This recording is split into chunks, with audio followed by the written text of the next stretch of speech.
ஷாமோட அஸ்திரம் படம் வந்து ஷூட்டிங் வந்து போய்கிட்டு இருக்குது. அண்ட் இந்த படத்தை வந்து டிசம்பர் ரிலீஸ்க்கு வந்து பிளான் போட்டுட்ருக்காங்க. ஸோ நம்ம அபர்ணா பாலமுரளியோட அடுத்த படம் ருத்திரம். இந்த படம் வந்து பார்த்திங்கன்னா கூடிய சீக்கிரம் தியேட்டர்ஸில் ரிலீஸ் ஆக போகுது. போலீஸ்காரனை கட்டிக்கிட்டா ஜாலியோ ஜிம்கானா இந்த படத்துலேருந்து வீடியோ சாங் வந்து வந்திருக்குது. படம் நவம்பர் 22 தியேட்டர்ஸில் ரிலீஸ் ஆக போகுது. ஸ்மைல் மேன் இந்த படத்தோட டீசர் வந்து ரிலீஸ் ஆகிருக்குது. இந்த படமும் கூடிய சீக்கிரம் தியேட்டர்ஸில் ரிலீஸ் ஆக போகுது. நம்ம ஆர்ஜே பாலாஜியோட அடுத்த படம் வந்து பார்த்திங்க அப்படின்னா சொர்க்கவாசல். இந்த படம் வந்து பார்த்திங்க அப்படின்னா நவம்பர் 29 தியேட்டர்ஸில் ரிலீஸ் ஆக போகுது.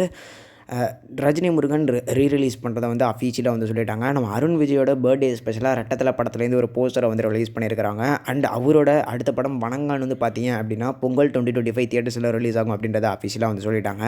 நம்ம லேடி சூப்பர் ஸ்டாரோட அடுத்த ப்ராஜெக்ட் அது என்ன படம் அப்படின்னு பார்த்திங்க அப்படின்னா ரக்காயி அப்படின்ற டைட்டில் டீசர் இப்போ வந்து வந்திருக்குது.